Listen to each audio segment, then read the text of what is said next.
The world came closer to destruction than most people will ever realize. Not during a world war, not during a massive invasion, but during a silent conflict that unfolded in the shadows of power. For decades, two nations stood at the center of a global standoff, both armed with weapons capable of erasing entire cities in seconds. Both convinced they were defending humanity, and both prepared to strike if necessary. This was not a traditional war. There were no battlefields filled with marching armies, no official declarations broadcast across radios, no clear beginning, and no safe distance from the consequences. Instead, this war lived inside control rooms, underground bunkers, and behind closed political doors. A war of intelligence, fear, and absolute power. A war where one wrong decision could trigger a chain reaction powerful enough to end civilization itself. After World War II, the world believed the worst was finally over. Cities slowly rebuilt from ashes. Families tried to return to normal life. Nations spoke publicly about peace, stability, and a future free from global conflict. But beneath that fragile optimism, tension was already forming.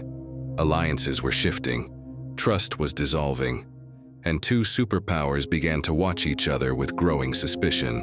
On one side stood the United States, emerging from war with unmatched industrial strength and global influence. On the other stood the Soviet Union, powerful, determined, and equally convinced that its system would shape the future of the world. Neither side wanted direct war, yet neither side was willing to appear weak. And in a world now transformed by nuclear weapons, weakness could mean extinction. Missiles were built, bombs were tested, strategies were drafted in secrecy. Every move by one side forced a response from the other. The balance of power became a balance of terror. Humanity had entered a new era, one where peace was maintained not by trust, but by the constant threat of total destruction. This was the Cold War, the moment in history when America faced the Soviet Union, and the fate of the entire world hung in the balance. In the years following World War II, the world entered what many believed would be a new era of stability. The most devastating conflict in human history had finally come to an end. Cities lay in ruins, economies were shattered, and millions of families mourned unimaginable losses. Yet despite the destruction, there was also a fragile sense of hope. People wanted to believe that humanity had learned its lesson, that the scale of suffering witnessed between 1939 and 1945 would never be repeated. Nations gathered in conferences, leaders spoke of unity, and the idea of lasting peace seemed, at least for a moment, possible. But peace on the surface often hides tension underneath. As Europe began to rebuild, a quiet division was forming across the continent. Western nations aligned themselves with the United States, embracing economic recovery and democratic systems. Eastern nations, many now influenced or controlled by Soviet forces, moved towards centralized power and communist ideology.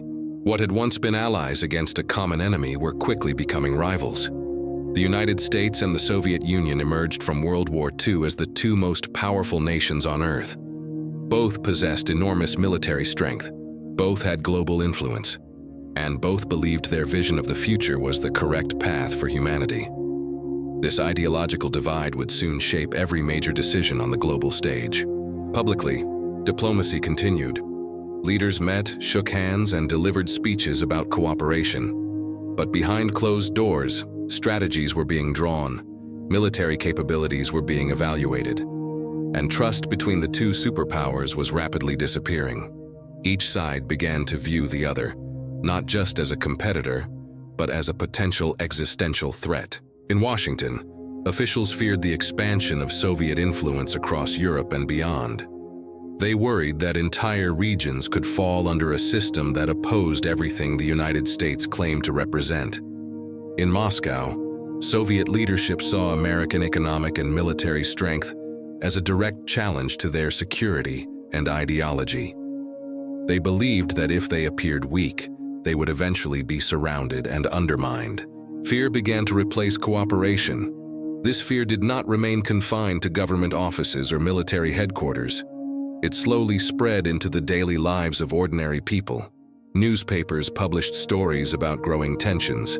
Radio broadcasts discussed the possibility of future conflict. Citizens began to realize that although World War II had ended, another kind of confrontation was already underway. Unlike previous wars, this one had no clear battlefield. There were no front lines to observe, no official start date, and no guaranteed end. Instead, it existed in the background of global politics, influencing decisions, shaping alliances, and quietly preparing the world for a confrontation unlike any before. The Cold War had begun, not with an explosion, but with suspicion, not with invading armies, but with rising fear. And as both superpowers strengthened their positions, the rest of the world found itself caught between two forces moving steadily toward an uncertain and dangerous future. By the late 1940s, the fragile cooperation that once united the United States and the Soviet Union had completely faded. What remained was a growing rivalry between two nations that now stood at the center of global power. Both had emerged from World War II stronger than any other country. Both possessed massive military forces, and both were determined to shape the future according to their own vision. For the United States, the post-war world represented an opportunity to expand democratic ideals, open markets, and political alliances built on freedom of choice. American leaders believed that stability could only exist if nations remained independent and economically connected. For the Soviet Union, the future required security through control.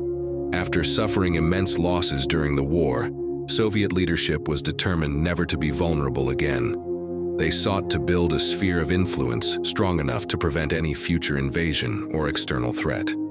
These opposing goals created a divide that would soon define global politics. Eastern Europe became one of the first regions where this tension took visible form. Countries liberated from Nazi control found themselves increasingly influenced by Soviet presence. Governments shifted, political systems changed, and borders became symbolic lines separating two very different visions of society. In response, the United States began forming alliances designed to contain further expansion. Economic aid programs were introduced to rebuild Western Europe and strengthen partnerships. Military cooperation between Western nations intensified.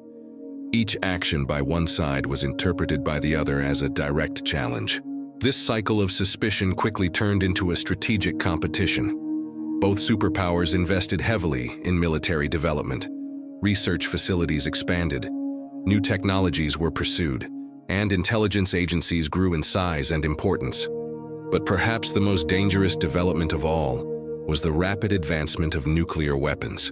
In 1945, the United States had demonstrated the destructive power of atomic bombs.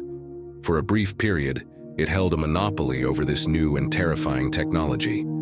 However, that advantage would not last. By 1949, the Soviet Union successfully tested its own atomic weapon. The balance of power shifted instantly. For the first time in history, two rival nations possessed the ability to destroy each other completely. And with that reality came a new kind of fear, one unlike anything humanity had experienced before. This was no longer a conflict measured by territory or conventional armies. It was a confrontation defined by the possibility of total annihilation. Military planners on both sides began developing strategies not just to win wars, but to survive them. Stockpiles of nuclear weapons increased. Delivery systems became more advanced. Long-range bombers and later missiles ensured that no target was truly out of reach. The world had entered the nuclear age. From that moment forward, every political decision, every military move, and every diplomatic conversation carried the weight of potential catastrophe. The United States and the Soviet Union were no longer simply rival nations. They had become opposing forces locked in a global struggle for influence, security, and survival. A struggle that would shape the second half of the 20th century and keep the entire world living under the shadow of a conflict that could ignite at any moment. Once both superpowers possessed nuclear weapons, the Cold War entered a far more dangerous phase. Once both superpowers possessed nuclear weapons, the Cold War entered a far more dangerous phase. The balance was no longer about influence alone, it was about survival. The United States and the Soviet Union began expanding their arsenals at an alarming speed. What started with atomic bombs soon evolved into hydrogen bombs, weapons exponentially more powerful than those dropped in 1945. Entire cities could vanish in seconds. Millions of lives could be erased before any response was even possible, and neither side wanted to fall behind. Military strategists calculated scenarios that were almost impossible to imagine. How many weapons would be needed to guarantee deterrence? How quickly could retaliation be launched if attacked? What if warning systems failed? The concept that emerged from this terrifying logic became known as mutually assured destruction. If one side launched a nuclear strike, the other would respond with equal or greater force. The result would not be victory, it would be extinction. Paradoxically, this balance of terror became the foundation of peace. Both nations invested heavily in delivery systems capable of striking across continents. Long-range bombers patrolled skies on constant alert.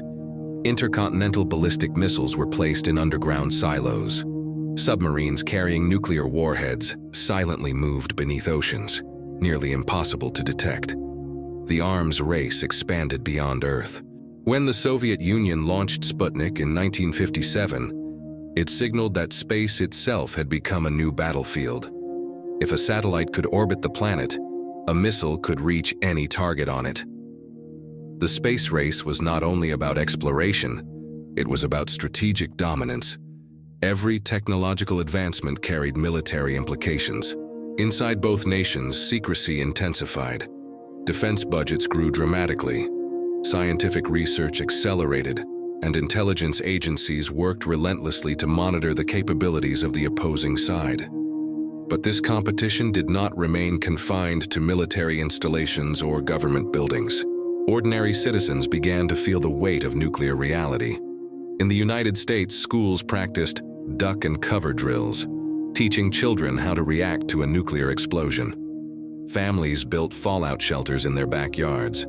Public service announcements instructed people on how to prepare for atomic attack. In the Soviet Union, similar preparations reinforced the expectation that war could break out at any moment. An entire generation grew up under the shadow of mushroom clouds. The psychological toll was immense. Fear became normalized. The possibility of sudden annihilation was woven into daily life. Yet despite the tension, neither side fired the first shot. Leaders understood the consequences too clearly. A single launch could trigger automatic retaliation systems.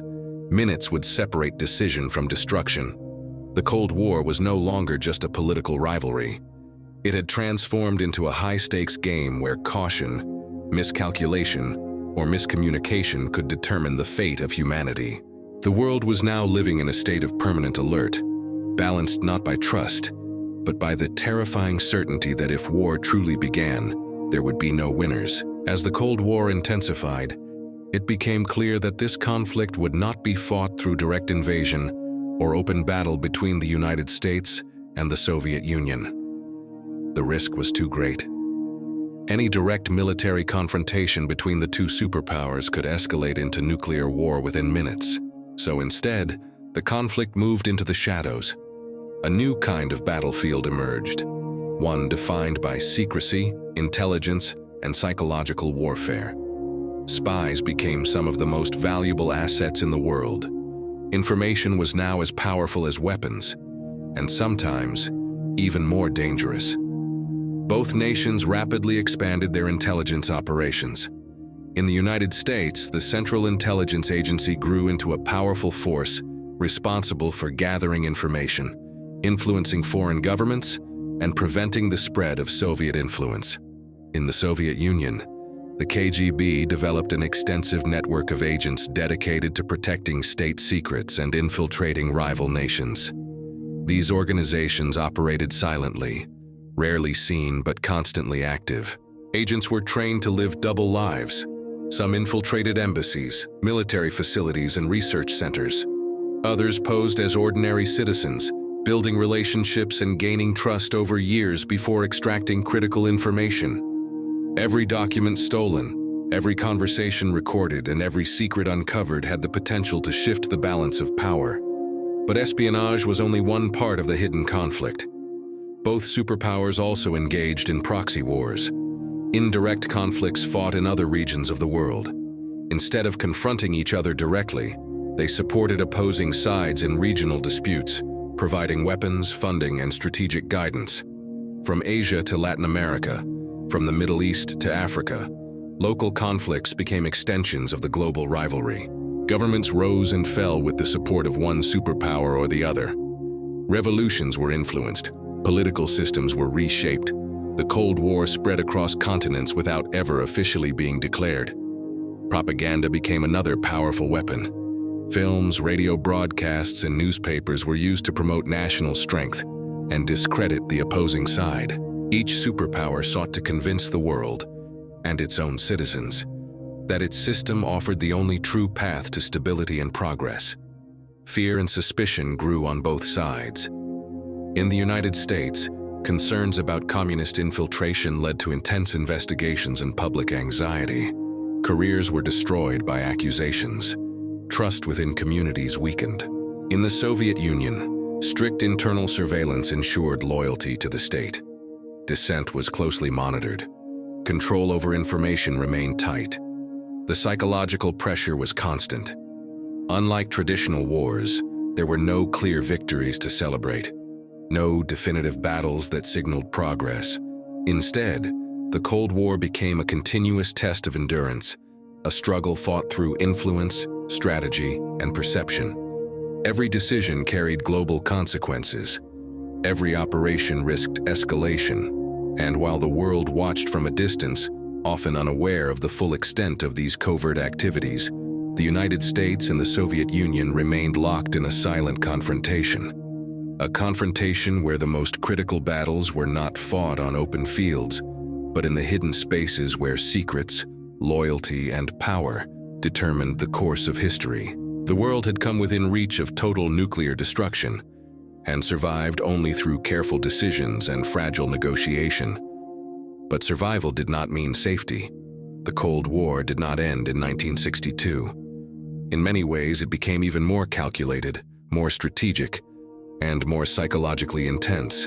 Leaders on both sides now understood the true cost of miscalculation and how quickly events could spiral toward catastrophe.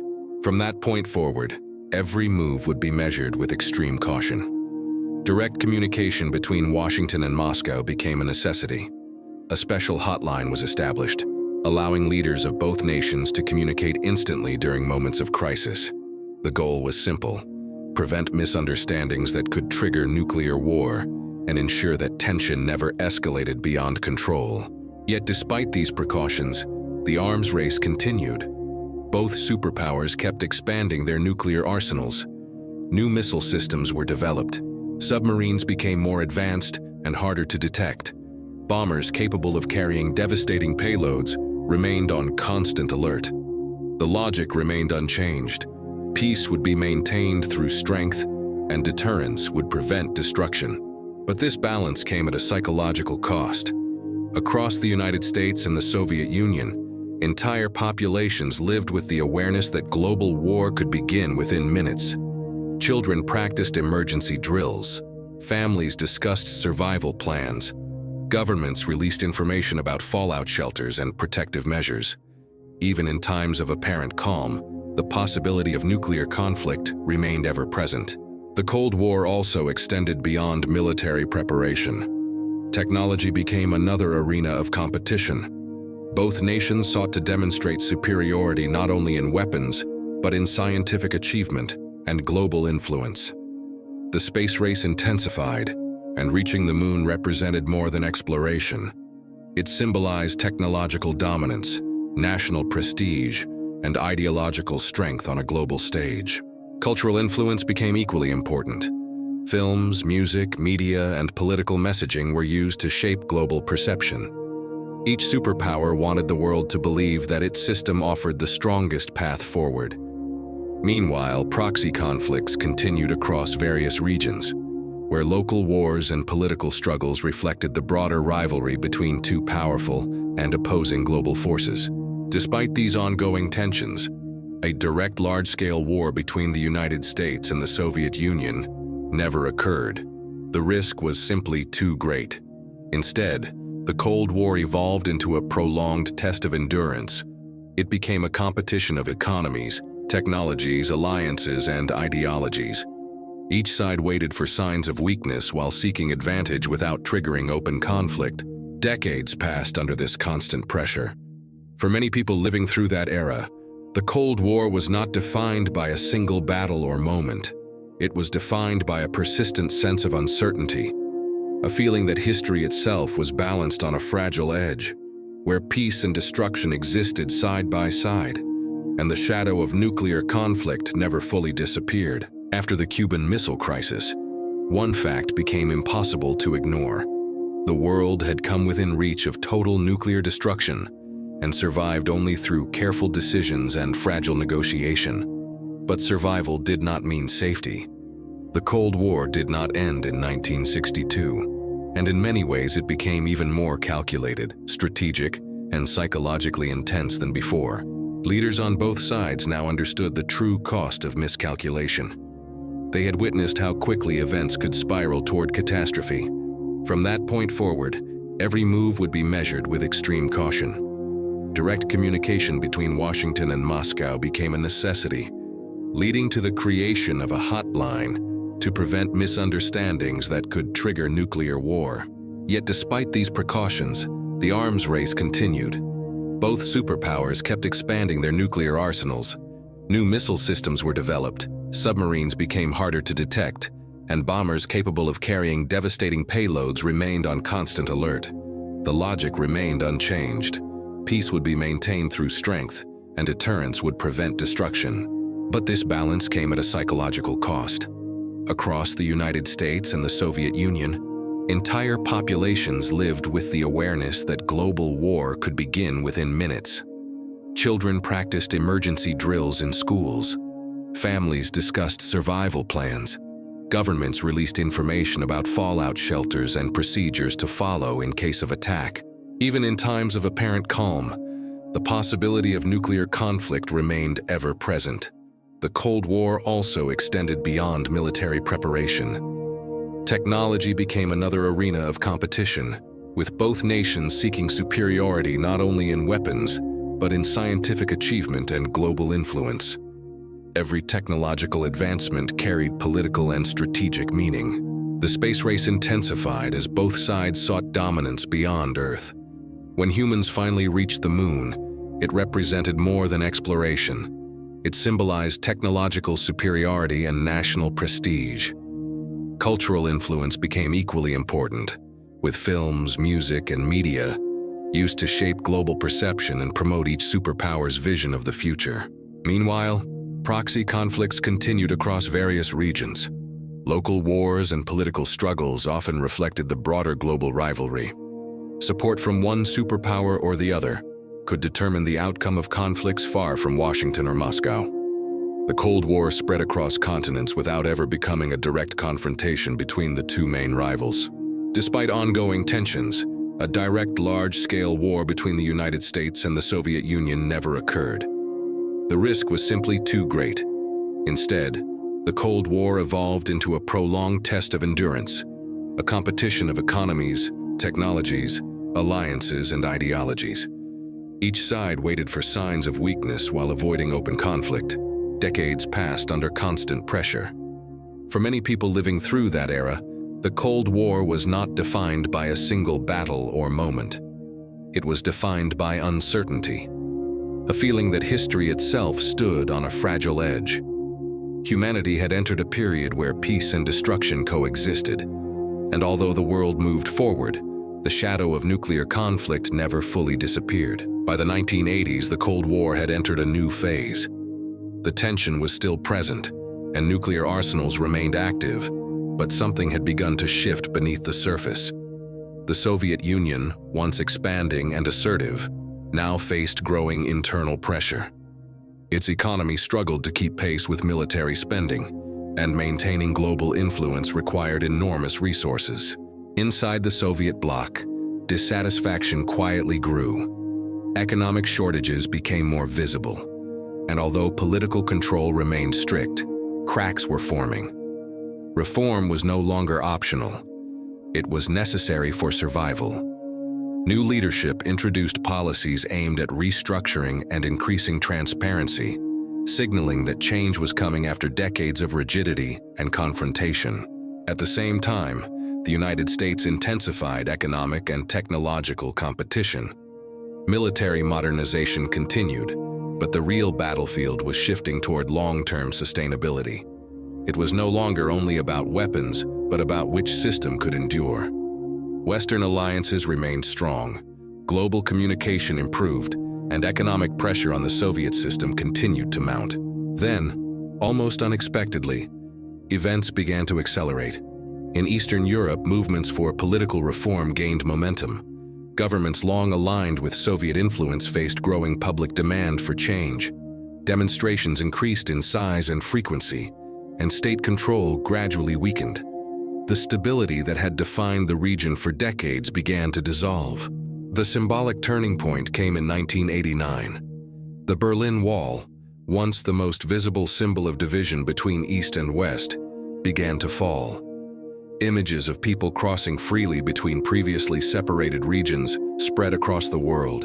What had stood for decades as a physical and ideological barrier was no longer sustainable, and its collapse signaled a dramatic shift in global history.